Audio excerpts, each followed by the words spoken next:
This video is going to show how to download a snapshot of the Bitcoin Cash blockchain from IPFS in order to set up your own Bitcoin Cash infrastructure.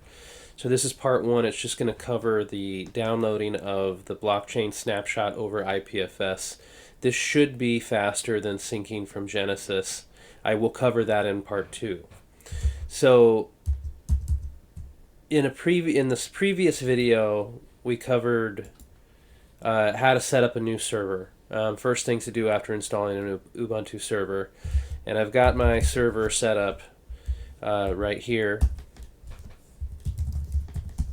This is where I left off. In fact, I'm going to log in over here as well. I'm going to have two terminals open, and in the first terminal, I want to start the IPFS daemon. So right now, let's see how big it's my hard drive. My hard drive is 882 gigabytes, or that's how much I have available. It's a 1 terabyte drive. The data that I download with IPFS is going to go in this .ipfs directory, or the blocks, I should say, that are downloaded from the IPFS network will go into this directory. So that can get a little bloated. I'm going to make a new directory called work, and then I'm going to make another directory called infra for infrastructure. And this is where I'm going to download the Bitcoin Cash blockchain. It's about 160 gigabytes. So it's going to take a while.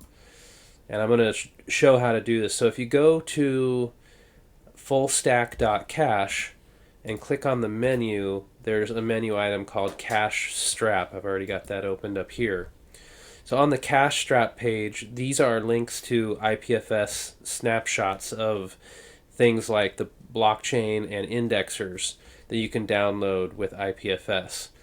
And we've got two file servers, and here are IPFS instructions to connect to them. So if I go back here, I'm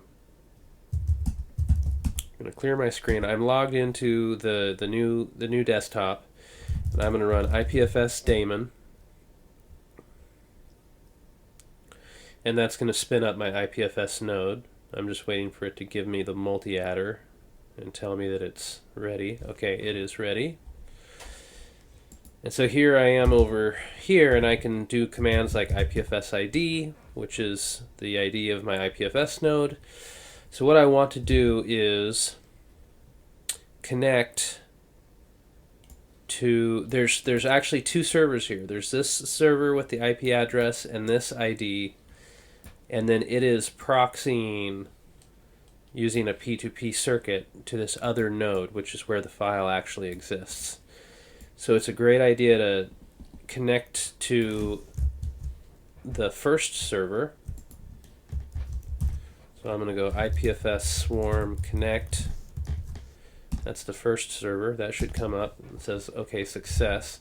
Now I can try these commands, which may or may not work, but what's important is that we connect to that first server. Okay, that was a success. I'm connected to the first file server. I'm going to copy and paste this. That one did not open, but that's okay. We got through to the first one. So what we want is to download the Bitcoin Cash blockchain. It's 161 gigabytes zipped. What we're going to be downloading is a zip file. Here's the Docker container we're going to use in part two to mount this after we are done downloading it. And here's the IPFS hash. So if I go IPFS get, it will now go out and try to find this file, and because I'm connected to the file servers, or at least one of them, it came up pretty fast. Now this is going to take some time to download, and because this is a remote connection, I'm going to go ahead and cancel that download. In fact, I'm going to try and connect to that server again. Oh, okay, there was a success, and let's just make sure we're connected to the first one. Okay, yeah. I've noticed that once I start getting the file, it will make those connections, and so that get command I'm going to execute that. Oh, let's go into the infra directory. Okay, I want to download it here. So here's there's just connect. There's a get command that's going to download the file, and so I'm gonna surround this, and I'm gonna start with no hup. That's going to detach this command from my terminal so that when I log out, it won't stop this process.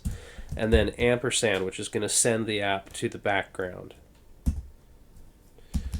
So that app is now running. This is the file that it's downloading, and this is the output is going to this no hup file. So if we go tail F for follow no hup, we can keep an eye on the progress here.